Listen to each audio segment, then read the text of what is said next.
Here is the incredible but true story of the USS Hornet CV-8, one of the first aircraft carriers lost in the Pacific during World War II.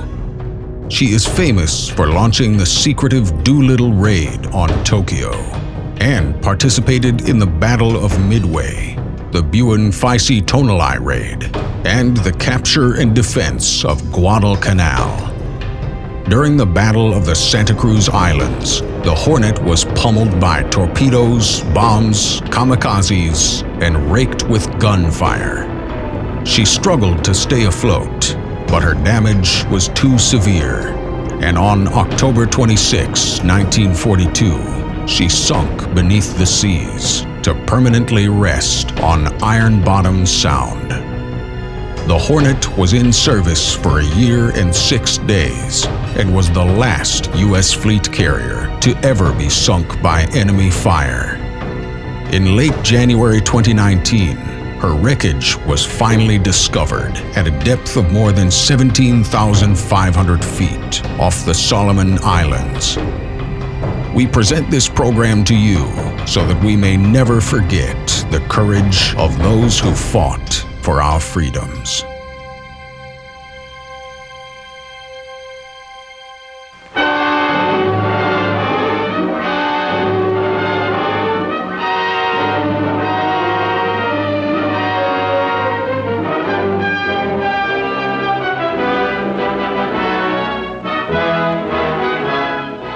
To Washington and the world from Tokyo on April 18, 1942, came the most startling war news since December 7th. News of the bombing by U.S. planes of the capital of the Empire of Japan. News soon followed by a statement from the President that the planes had taken off from a mysterious base identified only as Shangri-La. But what and where this Shangri-La was remained for a year a closely guarded military secret. And then in April 1943, when news came again from Tokyo, this time grim news, that the enemy had assassinated some of the brave soldier flyers who had soared to destiny from Shangri-La, it was finally revealed that mysterious Shangri-La had been a United States aircraft carrier, the now famous U.S.S. Hornet. To everyone in America who learned about Shangri-La, but especially to those workers who had built the Hornet and thus considered it their ship, the story of the Hornet has a special meaning. These were the men and women who, in 1940, had worked on her hull at Newport News, Virginia. Other thousands of them had rolled her steel in Gary and in Pittsburgh. Still others in Schenectady had built her great turbines, while Bethlehem, Pennsylvania had milled the close tolerances of her guns. Age or race or creed had made no difference. It was skill and speed, the effort and determination with which each worker made the big things and made the small that counted on the Hornet. She was launched in December 1940 ahead of schedule. One of the Hornet workers said, "She had character, that ship. She was rugged, built from the ground up like a heavyweight champ. She was a special ship to us because we had worked on her for over a year and a half. A man who builds a ship gets to have a pride in her, just as strong a pride as have the officers and men who take her into action. We knew that we had made her a good ship and that she would do a job wherever she would fight. And that's the way we felt about the Hornet." They finished fitting her out 9 months ahead of schedule. Thousands of products from workers and suppliers in every state of the land went into the Hornet.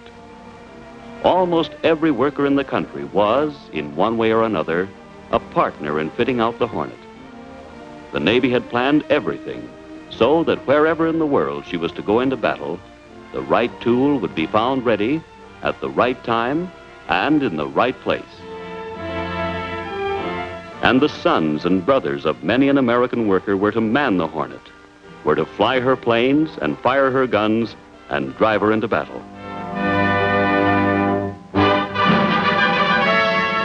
On October 20th, 1941, the officers and men of the Hornet stood to attention, smartly in Navy fashion, as their captain took command and as the Secretary of the Navy spoke to them of the job to be done.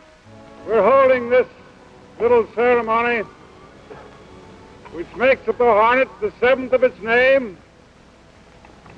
a ship of the Navy. I think you officers and men of the Hornet are especially to be congratulated that you man a ship which represents the last word, the latest development in the most recent arm of our service.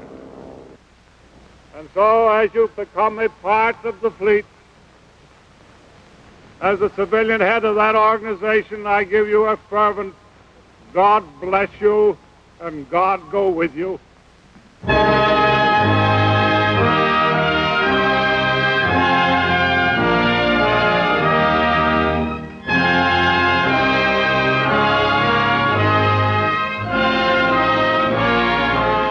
Then at sea on her shakedown cruise came weeks of training, never-ending flight operations for the squadrons and for the ship's company.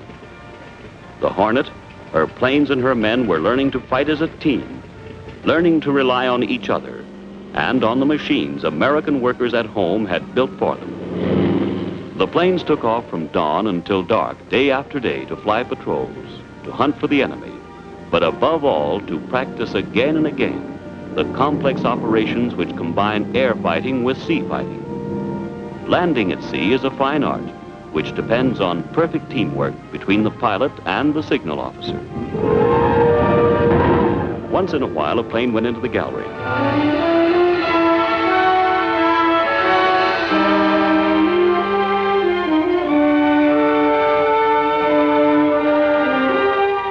But practice makes perfect in training aviators, and the captain kept the planes coming aboard until landings under all conditions became second nature to the flyers and to the men of the ship.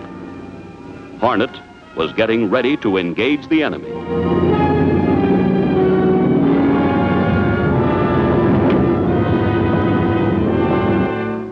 And then in April 1942, Colonel Jimmy Doolittle of the Army and his bomber squadron came aboard, and the Hornet headed west.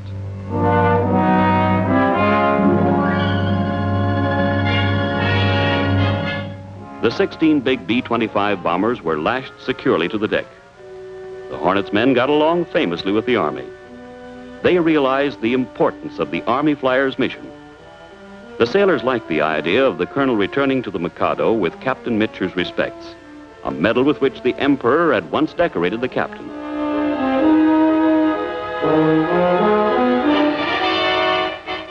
On the 18th of April, 800 miles from the shores of Japan, on the carrier's deck as she bit into the choppy waves, the Army planes were made ready for their takeoff.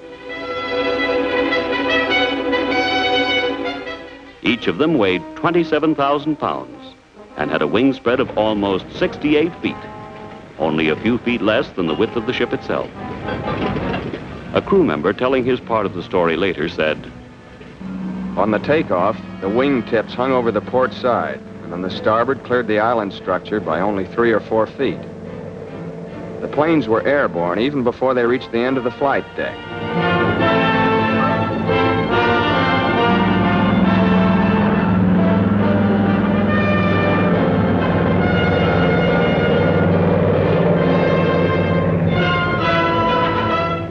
Colonel Doolittle dipped his wings to Admiral Halsey and to us, and disappeared into the clouds. We gave them all a cheer and wished them good luck, because we knew where they were going. Tokyo. The mission these bombers then completed brought war and destruction to the cities of the enemy. And as the carrier and its task force turned away into the Pacific, there arose the famous legend about Hornet, the legend of Shangri-La. And later aboard the Hornet came the men of Torpedo Squadron 8, who would take the battle to the enemy at Midway. Of the 30 officers and men who flew off the Hornet in this squadron, only Ensign George Gay was to return. Radio man George Field on his left would be killed. Ensign Gay said, Here's our skipper, Lieutenant Commander John Charles Waldron, and Horace Dobbs as rear seat gunner. They would be killed. And so would Lieutenant Jimmy Owens, our exec, and Emilio Maffey, My friend Ensign Plywood Teets would die, and so would Hollis Martin. And Ensign Bill Robinson from Boston would meet his end with Ross Bibb. All except me in a hot few minutes. We roared off the Hornet for the Battle of Midway on June 4th, 1942. I'll never forget the last thing our skipper said. I want each of us to do his utmost to destroy our enemies. If there's only one plane left to make the final run in, I want that man to go in and get a hit. May God be with us all. Good luck, happy landings, and give 'em hell. Attack was the watchword of Torpedo 8, and attack was in the minds of the men of the Hornet, who, over the radio, listened to the planes of Torpedo 8 as they went in for their last attack against 4 big Japanese carriers. Midway was one of the great naval victories of all time and forestalled an invasion of the continental United States. And in this victory, Torpedo 8 set an example of daring and of faith which should inspire all Americans. Those who died in the Battle of Midway were true sons of the Navy and true sons of the Hornet.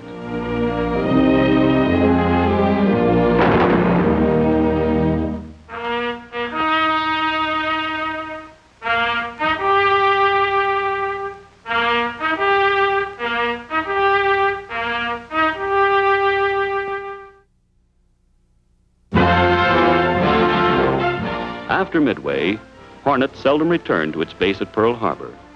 She was always at sea, constantly searching for the enemy. The crew exercised daily out on the flight deck in the open air and kept in fine physical shape. For when you're on a fighting ship, you never can tell when you're going to need all the strength you've got. Gunnery officers went over the guns again and again, analyzing the lessons learned at Midway. For having tasted blood at Midway, each gun captain wanted his crew to be the best on the ship. There was seldom any time for loafing, always a job to be done.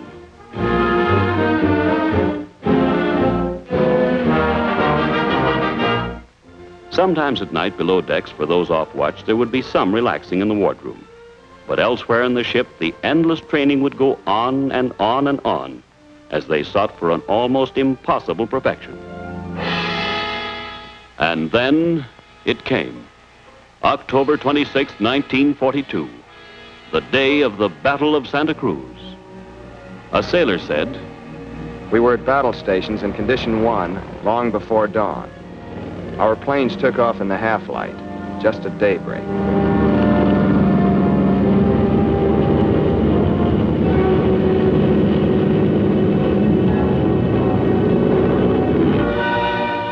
About 0900, word came from our air group to expect a large number of Jap bombers. We stood by for the attack.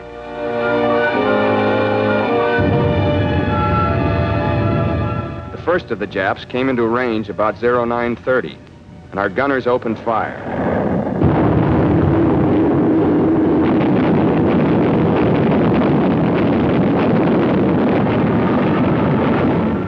There were 2 different attacks during the day, and every Jap plane that got through our fighter screen was shot down by the Hornet's guns, 26 of them in 10 hours.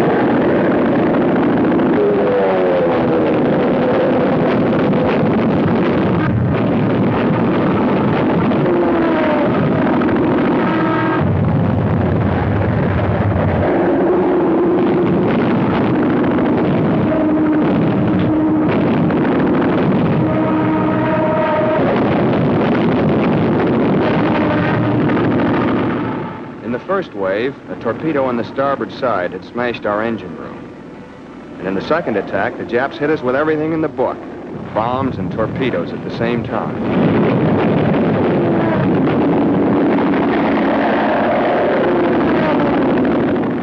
But our gunners continued to pump lead into the Japs, adding to our score, plane by plane. 3 Japs crashed aboard and started fires. With the engine room out, our power was gone. We lost steerage way and listed heavily to starboard. Later, during a lull in the battle, we organized bucket brigades. We flooded port compartments, but still listed to starboard 18 degrees. Knowing that we were in range of land-based Japanese bombers, and that it would no longer be possible to fight a ship that couldn't be righted, our skipper ordered us to abandon ship. We went over the side around 1700 and were taken aboard the rescue ship standing by.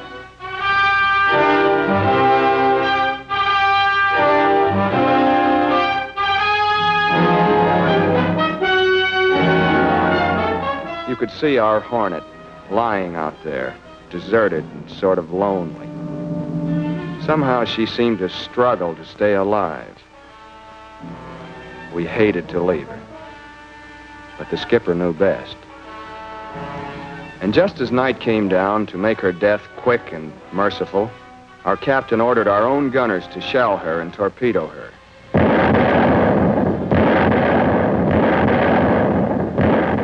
We knew how he must have felt giving orders to sink our ship when she had fought bravely in so many battles and had, in her career, shot down scores of Jap planes and damaged or sunk about 50,000 tons of enemy merchant shipping and over 200,000 tons of Jap warships. Next day, our wounded were transferred from the rescue ships to other ships that would take them home. Handling the stretchers was a good job of seamanship. And as each stretcher came aboard, some sailor would recognize a shipmate he'd been wondering about since we'd abandoned ship.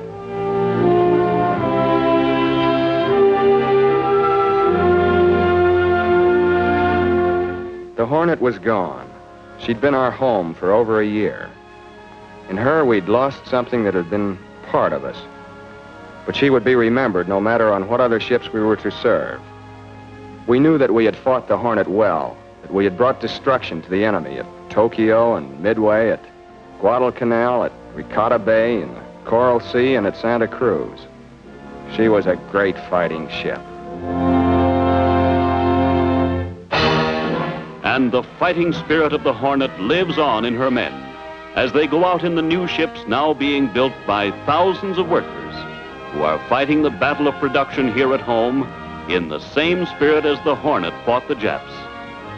Today, the Navy must have many ships and planes, many other ships like the Hornet, great ships to drive deep into the waters of Japan, where from these new Shangri-Las, our enemy will feel again and again the full striking force of the Navy and of the workers behind it. The sting of the Hornet.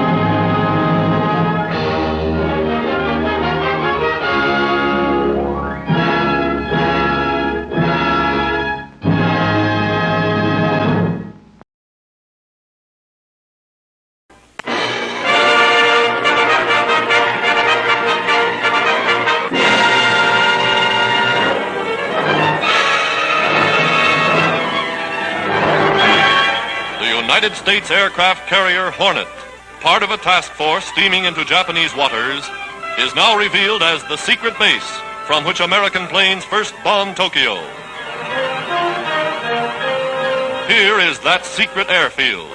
16 B-25s, twin-motored Army bombers, lashed to the Hornet's flight deck.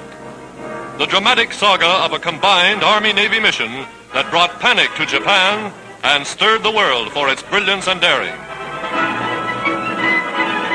Colonel Doolittle, now a major general, assembles his 80 volunteers before the flight.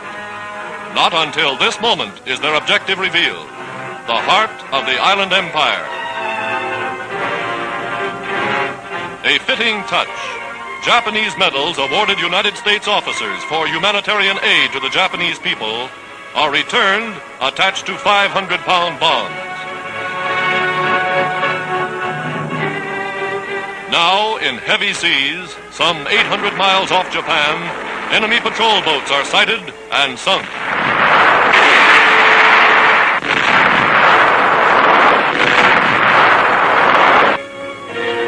Survivors are picked up and put aboard a cruiser. Fearing they have radioed Tokyo a warning, Doolittle decided to take off 10 hours ahead of schedule. Plans are changed on an hour's notice. Motors begin to warm up. Never before have big loaded bombers been launched in such numbers from a carrier at sea. For months they've trained secretly. Now for the test. Doolittle's plane is first down the runway, the commander leading the flight.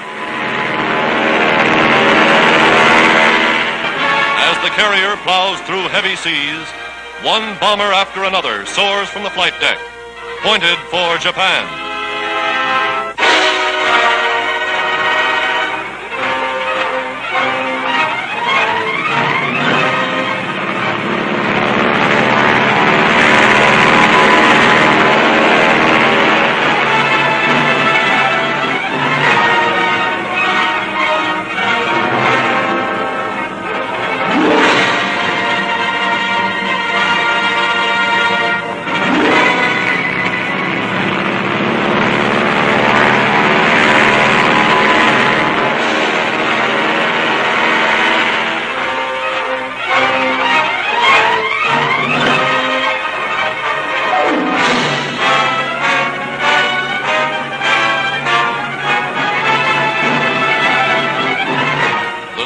Grows rougher, the weather worse, but not one plane fails to get into the air.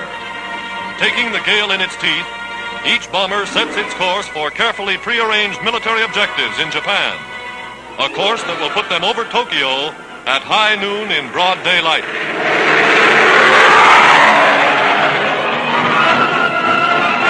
The Yokosuka Naval Base ablaze. Arms plants, rail yards, and oil refineries smashed by the raiders in Tokyo, Yokohama, Kobe, and Osaka.